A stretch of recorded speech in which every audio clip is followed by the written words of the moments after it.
Faehrmann. Thank you, Mr Assistant President. Mr Assistant President, I rise to also speak on behalf of the Greens against the Game and Feral Animal Control Amendment Bill.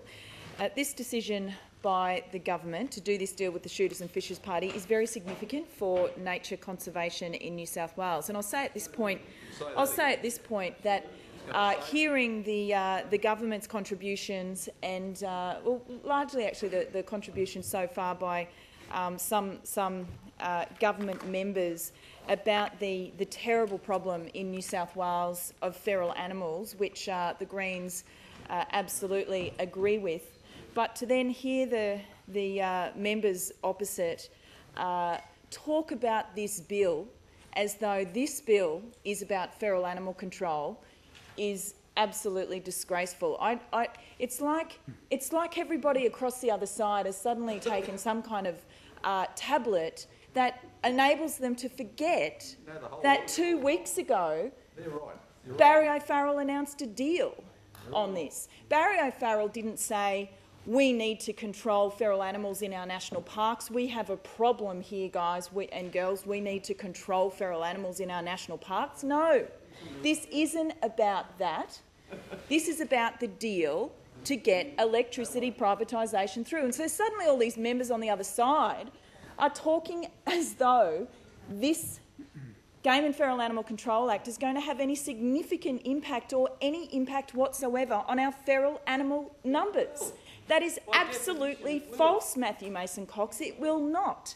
No, it will not. What the Game Council does not... Shooters and Fishers Party, sorry, that was a bit of a slip-up. No, the Game Council, what they don't have on their website when they talk about their numbers is, of course, the many millions of feral animals that we have in New South Wales. When you talk about, I think it's something like... I think it's some... Well... How can they talk about animals they don't know about? Let's talk about feral animals. Let's keep talking about feral animals, because make no mistake, this Game and Feral Animal Control Act, when it was introduced in 2002, didn't even have feral animals in the heading, because it was all about game, wasn't it, fellas? It was all about game, and it was the Labor Party at the time that did that dodgy deal then, and the coalition now has done the dodgy deal this time. But they were the ones that put End Feral Animal into that bill to try and make it look like this bill is actually about feral animal control. I mean, I would take most of you as... I would hope that most of you are actually more intelligent than what your speeches have just implied that you are. I mean, you know that this is not about feral animal control.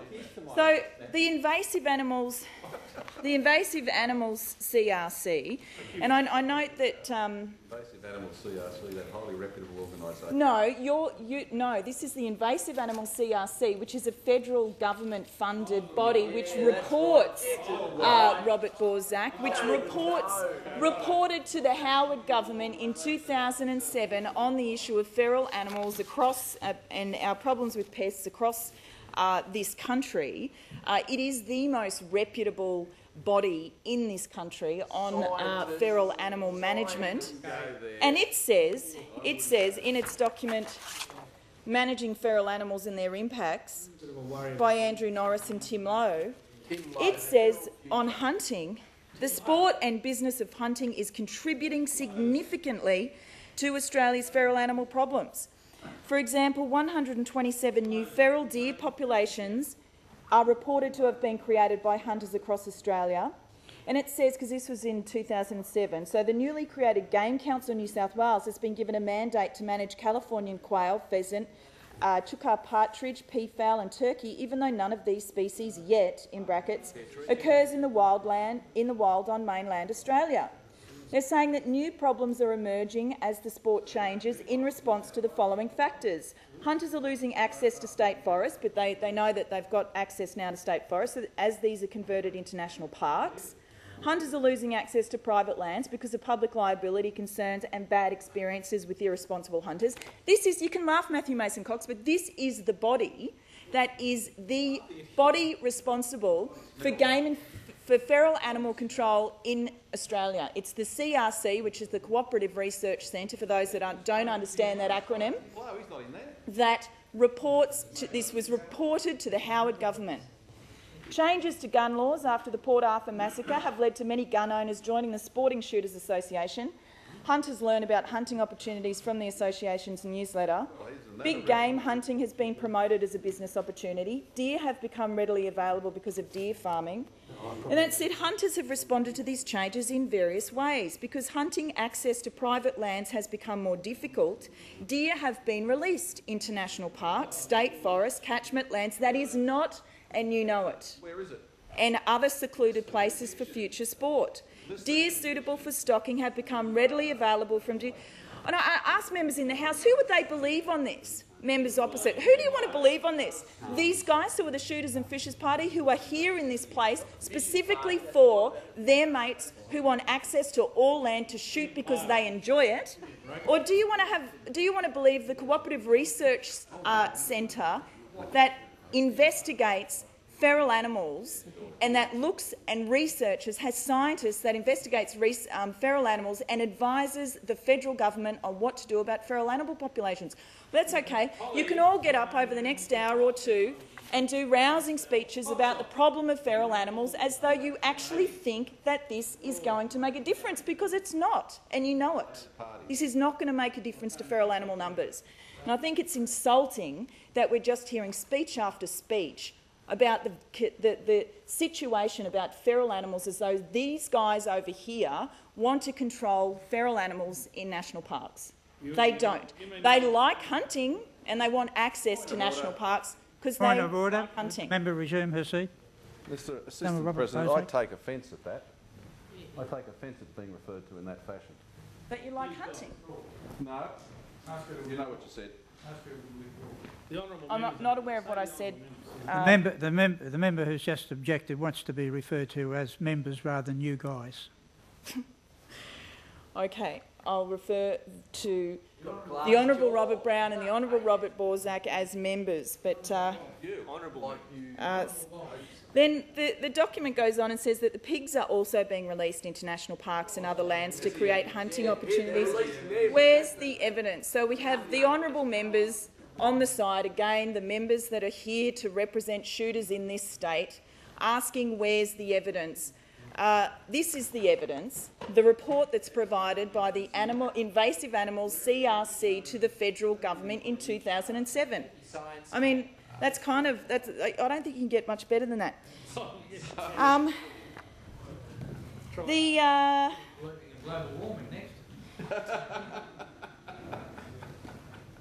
We've also heard in recent weeks from various rangers that do this work in national parks.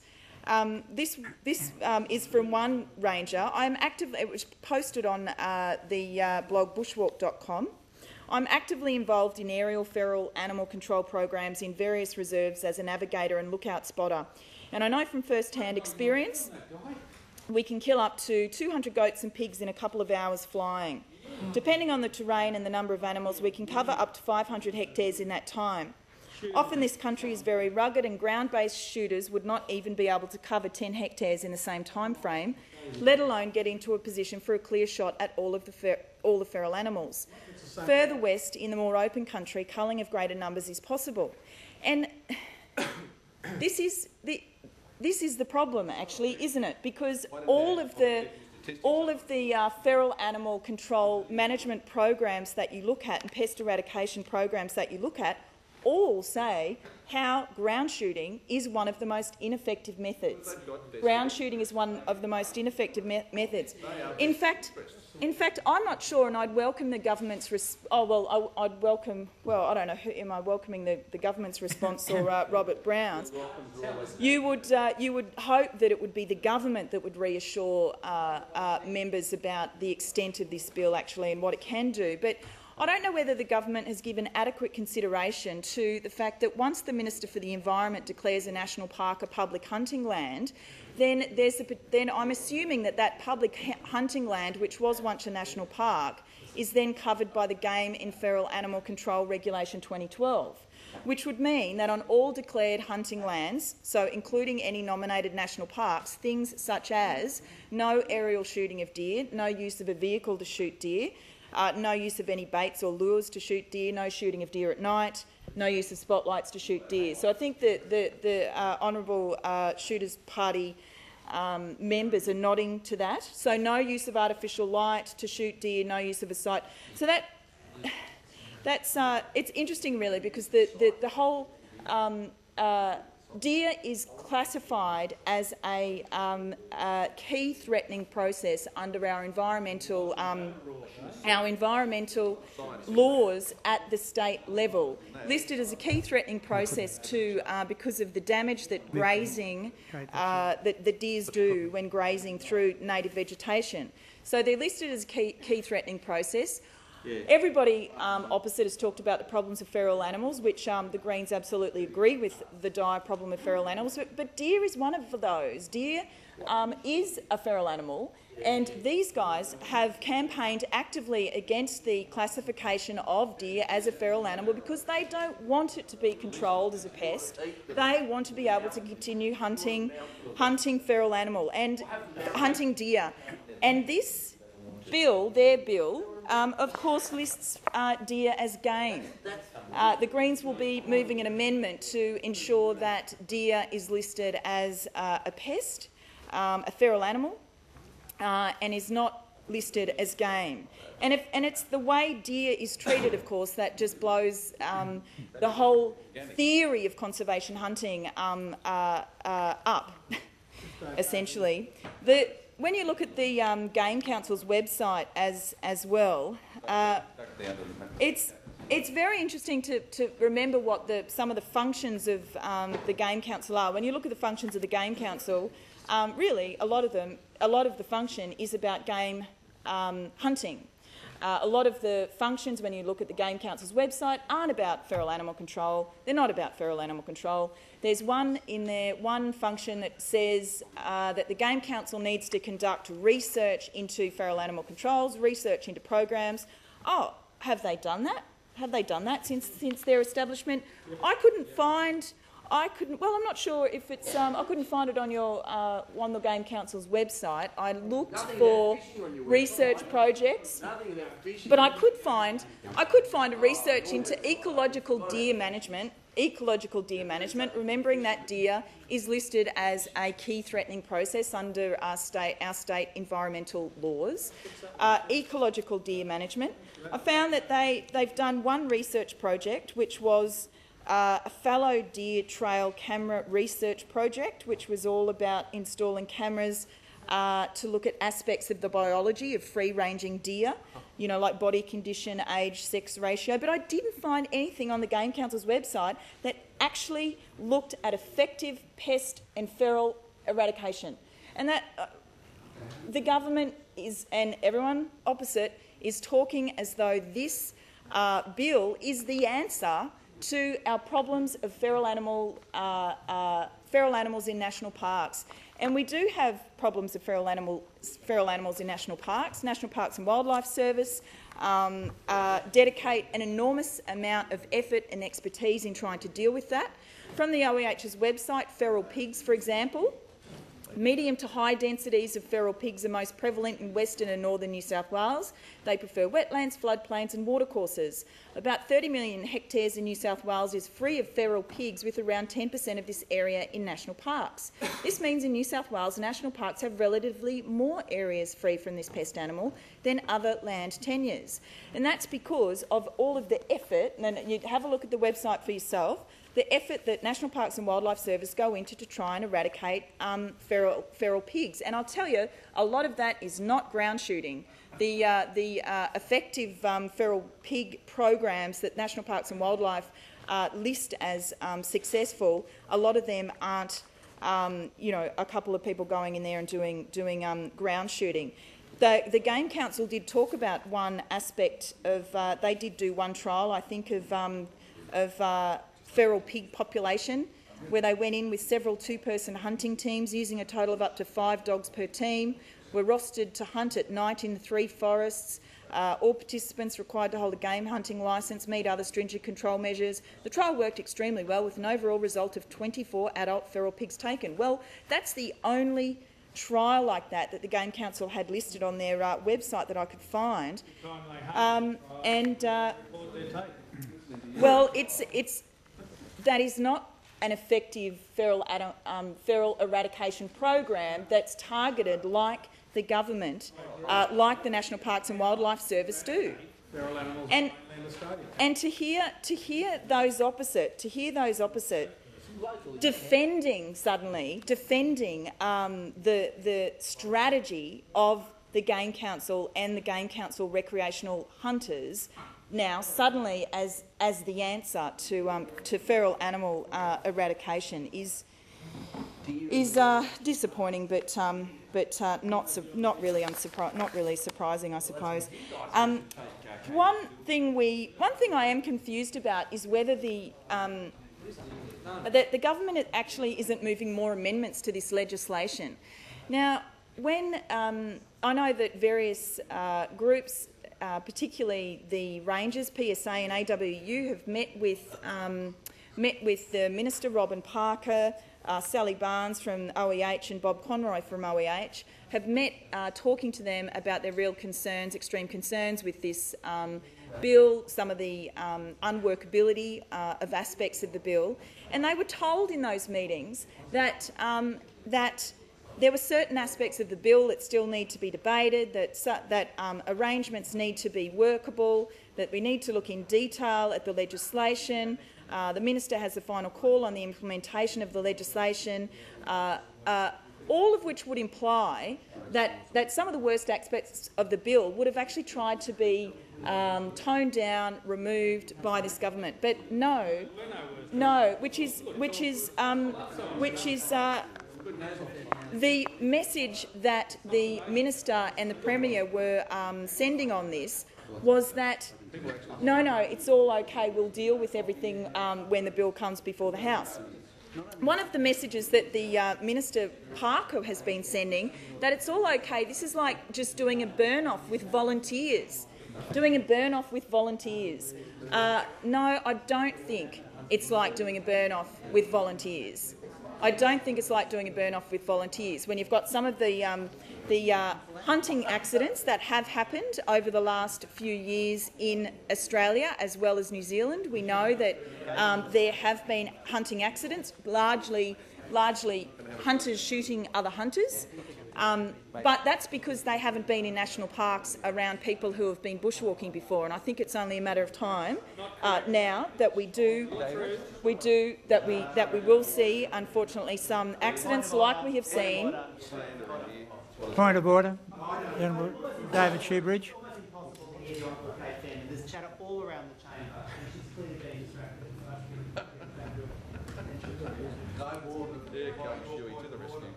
If we could reduce the cross-chamber chatter so we can hear the member's speech.